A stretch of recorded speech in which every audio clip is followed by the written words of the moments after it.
Welcome to Marketing Strategy Lab, and this is your show notes for episode 24, and it's for Saturday strategy session, a story about doing less of what you don't enjoy and making more. Now, if you listen to that particular podcast, you know that I'm a big firm believer on this, and the reason being is that I'm going to piggyback off the actual show and let you know that if you're doing things that you don't enjoy in your business, right, that means that it's not in your strength. Typically, if it's something that is in your strength, or what I like to call the human superpowers, right, then you should enjoy it. Not only enjoy it, but you can literally do it over and over and over without getting tired, typically most of the time.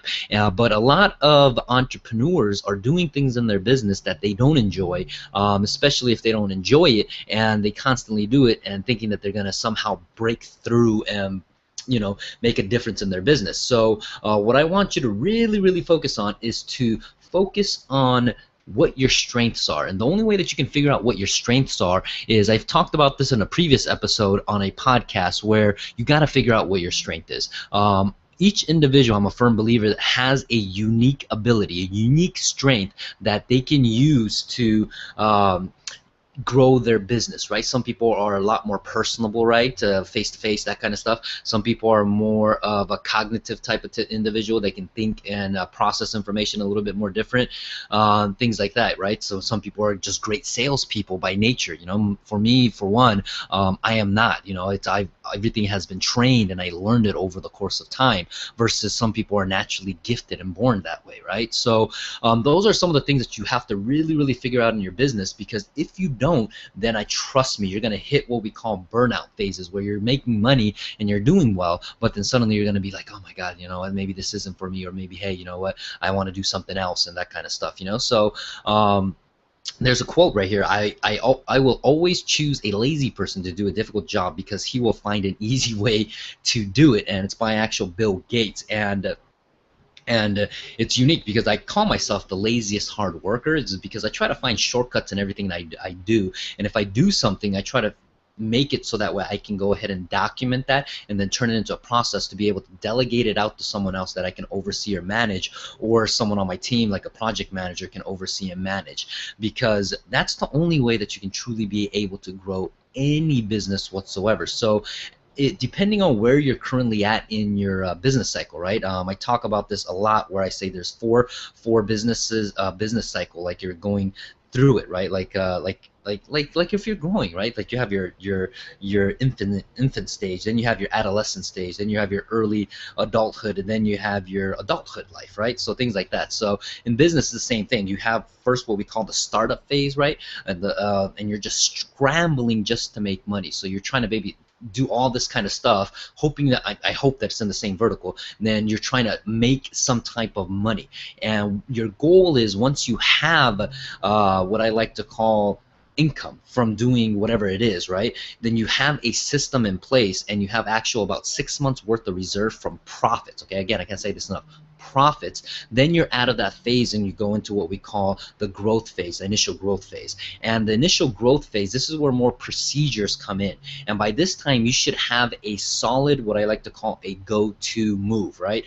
I'm a big basketball player. Obviously you can't tell kind of in the video, but I'm about 6 feet tall, and I've been playing basketball since I was little. And one of my favorite go-to moves that I learned at an early age was a spin move, right? That I'll just pump fake, go right, jab hard, and then drop the ball, and then I'll do a spin, and I'll lay it up with my left hand and drive on people all day long. And that was literally my go-to move when I was in 6th, 7th, and 8th grade. And then from that, then I started adding the other spin from the left-hand side.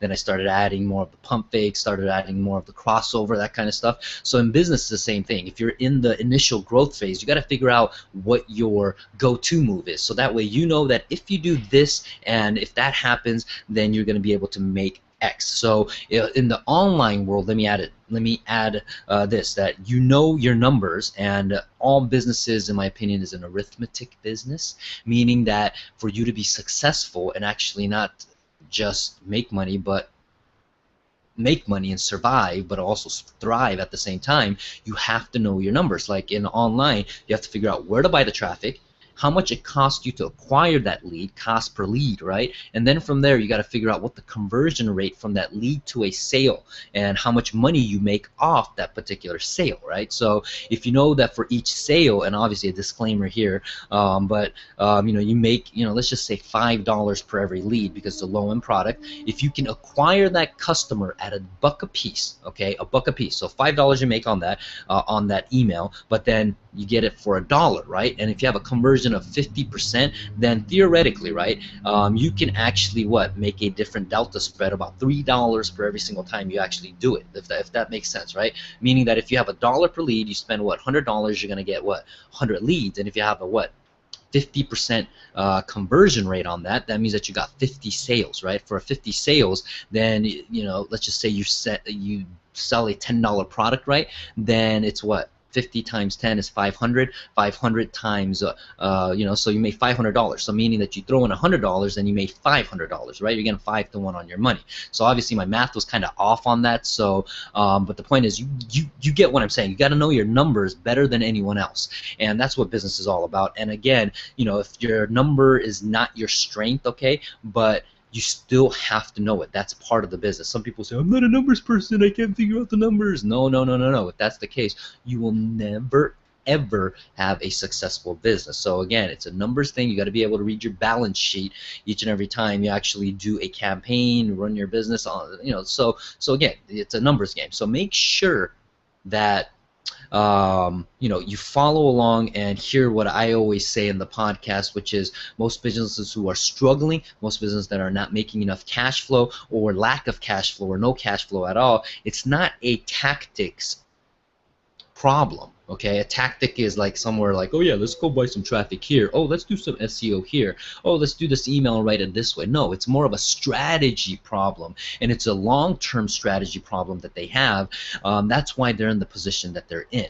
Okay, so I know that for a fact because I've gone through boom and famine cycles. Okay, my core business was real estate investing, and I made a lot of money in that, okay, and I've generated a lot of revenues, 7 figures to be, way over 7 figures, and it's one of those things where you got to know your numbers better than anyone else, For example, in the real estate game, I know for building new construction, it would cost me anywhere from, depending on if it's high end or low end, now we're doing like obviously the more of the high end stuff, selling it for like $2 million homes and stuff like that. But I know for easy sake of math, new construction is about $100 a square feet. So I created a rule called the 3-to-1 rule, meaning that if I put in $1, I want to make sure I get $3 out. So what does that mean? It means that I'm only buying properties in areas north of $300 a square feet, if that makes sense. So that means that if it's a thousand square feet home, right? That means that I have to be able to sell it for what, $300,000 or more, right? So minimum, okay. So otherwise, there's no point on buying that property, okay. So same thing in the internet world, in the internet business, that you gotta know your numbers. So again, know what your strengths are. Figure out what your strengths are. Figure out what you enjoy in the business, and delegate the stuff that you don't enjoy. But make sure that you still understand the numbers, because you theoretically don't want to delegate out the numbers. Like obviously you can have like a CFO, that kind of stuff. I've never actually really had a CFO, because I've run my numbers on my own, but if your business is a big time business, then you're gonna have to need something like that. So definitely do that, but again, know your numbers and do the things that you enjoy in your business. All right, so that's what I got for you on this session of Marketing Strategy Lab. And if you have any questions, concerns, comments, leave them below. And if you haven't already, make sure you subscribe to the newsletter. Put your name and email in there, because I do give out marketing tips and tools, marketing funnel strategies, and things that I'm doing. And especially what this blog is all about is I'm creating it as a living, breathing testimonial on what people can do in the online world. Okay, so this is Jeff Koga with Marketing Strategy Lab, and I am signing out.